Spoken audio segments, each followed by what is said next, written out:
Démocratie en Afrique, mythe ou réalité? Bonjour à tous. La démocratie, cette forme de gouvernance dans laquelle seul le peuple est souverain, une définition dénaturée sur le continent africain selon notre invité. Le 15 septembre dernier, à l'occasion de la Journée internationale de la démocratie, il proposait la recette miracle pour une Afrique dirigée pour le peuple et par le peuple. Siméon Kouadio Konan est bien connu sur l'échiquier politique ivoirien et il est l'invité de ce nouveau numéro de C'est-à-dire. Bonjour monsieur et merci d'avoir accepté notre invitation. Bonjour madame et merci infiniment de me donner l'occasion de m'exprimer sur ce sujet éminemment important. Encore une fois, bienvenue à vous. Merci madame. Alors, il y a quelques semaines, vous refaisiez surface, cette fois pas pour une candidature présidentielle, mais plutôt pour faire connaître votre nouveau projet intitulé « Le colloque des peuples africains sur la démocratie en Afrique ». Premièrement, pourquoi cette redondance? Alors, d'abord, je refais surface, disons que je reviens à la lumière, sinon j'étais bien là, à la réflexion. Et je devrais dire que mon ambition première, lorsque je suis apparu sur l'échiquier national, c'était pour proposer ma contribution pour la recherche de la paix en Côte d'Ivoire. Souvenez-vous, je suis le neutre réconciliateur. Réconciliateur, tout à fait. Aujourd'hui, je reviens toujours dans cette veine de recherche avec une idée, une initiative de recherche de la paix en Côte d'Ivoire, mais sachant très bien que la paix ne peut être définitive et même durable en Côte d'Ivoire si le continent est troublé. Nous avons pensé qu'il était bon d'élargir la question à l'échelon continental. D'où le colloque des peuples africains sur la démocratie en Afrique, la redondance, parce que nous voulons bien faire comprendre qu'il s'agit bien d'un forum organisé par des Africains, avec des participants africains et sur le sol africain. C'est donc exprès cette redondance. Le message est bien passé. Alors le COPADA, de quoi s'agit-il plus concrètement? Le COPADA est donc un colloque international, donc une conférence, un creuset, où nous voulons voir se réunir les compatriotes africains de toutes catégories socio-professionnelles, de toutes disciplines, des sociologues, des politologues, des artisans, des chefs traditionnels religieux. Pourvu qu'ils soient africains. Pourvu qu'ils soient africains, pour questionner le système politique dont nous avons hérité depuis les indépendances. Système politique qui consiste, vous le savez bien, à organiser périodiquement des élections avec un mode de scrutin qu'on appelle scrutin universel pour la plupart des pays, scrutin universel direct, avec bien entendu des institutions qui permettent d'accréditer ces éléments. Le résultat, à la fin de tout ça, c'est que nous constatons que ça ne tourne pas bien rond au niveau de l'Afrique. À vous entendre justement, vous avez beaucoup à reprocher aux dirigeants africains, au mode de gouvernance sur le continent africain. Quels sont vos reproches? Qu'est-ce que vous leur reprochez concrètement? Qu'est-ce qui ne va pas selon vous? Alors, je ne reproche rien du tout aux dirigeants africains. Bien au contraire. J'ai même tendance à penser que les dirigeants africains sont victimes du système politique qui est le nôtre. Refaisons un peu d'histoire. Vous savez que l'Afrique, notre Afrique, a connu deux temps forts. D'accord.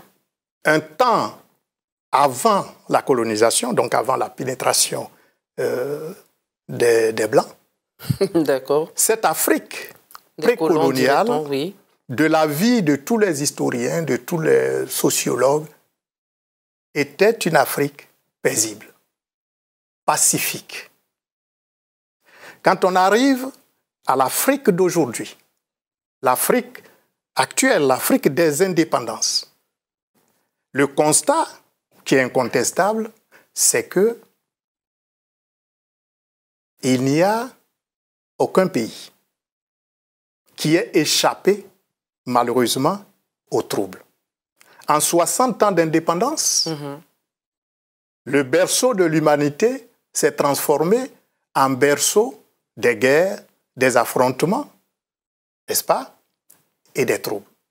Vous affirmez des choses assez importantes. Est-ce que vous avez des chiffres pour étayer vos dires? Absolument, madame. En 60 ans d'indépendance, il y a eu plus de 200 coups d'État sur le continent. On a enregistré plus de 50 guerres fratricides de haute intensité, ayant occasionné plus de 10 millions de morts. Ce chiffre est largement au-delà de certains chiffres des grandes guerres européennes que nous avons connues. En voyant donc cet état de fait, la question, c'est de nous demander qu'est-ce qui a pu se passer de l'Afrique précoloniale à l'Afrique des indépendances pour qu'il en soit ainsi. La réponse, fondamentalement, est celle-ci. Une seule chose a changé, c'est le mode de gouvernance. Très bien. Justement, vous prévoyez le lancement du COPADA pour le 3 décembre prochain dans la capitale politique, Yamoussoukro.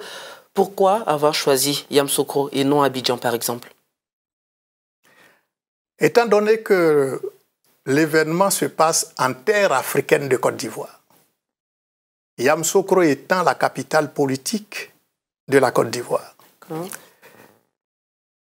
Mais plus, à Yamoussoukro se trouve une institution, un bâtiment qui a été construit et dédié à l'UNESCO pour la recherche de la paix.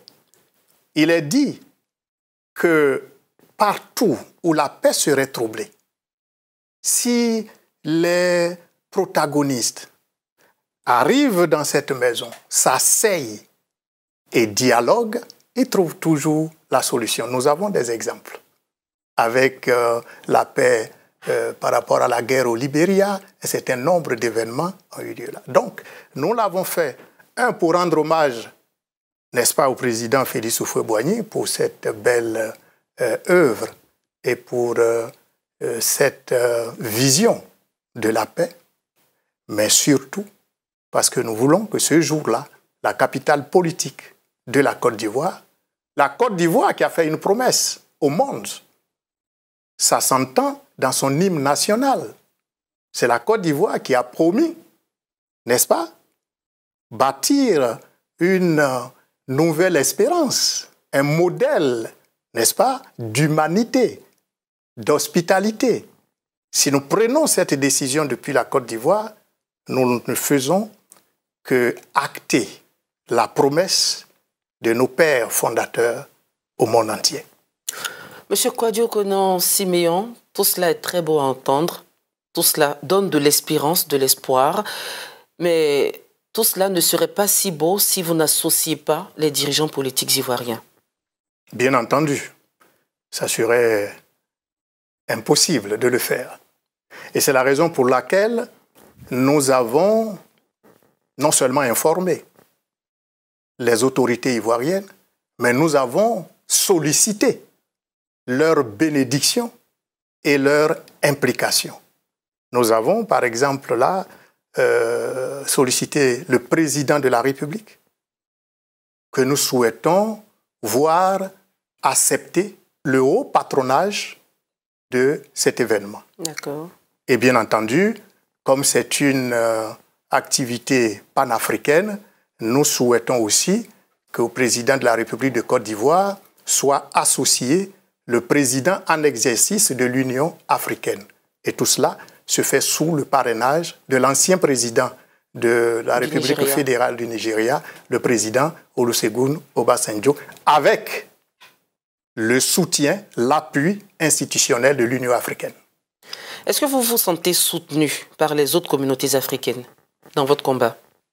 Comme je vous l'ai dit, après la conférence de presse du 15, d'accord, rapidement. Conférence de presse qui n'était que l'étape 0, eh bien, les retours que nous recevons, les coups de fil que nous avons, les rendez-vous que nous avons là devant nous, montrent que le soutien ne nous manquera pas. Un dernier message pour la paix à toute la Côte d'Ivoire et à toute l'Afrique entière? Ben, je voudrais donc vous remercier et dire à toute la Côte d'Ivoire qu'il y a de l'espoir. Il y a de l'espoir parce que ce pays est un pays d'hospitalité, un pays de paix, c'est sa vocation. On a pu connaître quelques moments de trouble. Nous sommes depuis une trentaine d'années à nous chercher, mais je suis convaincu, homme de foi que je suis, que nous y arriverons. Mais pour y arriver, il faut que nous ayons le courage de nous asseoir, de nous regarder en face et de dire ce qui nous a opposés. Essayer de les aplanir pour avancer. J'ai foi, c'est ma vocation et j'y travaillerai jusqu'à ma dernière énergie. Et nous y arriverons certainement.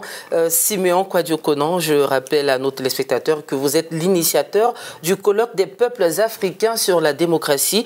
Et avec vous, justement, aujourd'hui, nous avons parlé de démocratie sur le continent africain. Merci d'avoir répondu à toutes nos questions. Merci infiniment. Et que Dieu vous bénisse. Amen. Merci également à vous, chers téléspectateurs, pour votre fidélité à cette info. Les programmes se poursuivent sur votre chaîne Cette Info.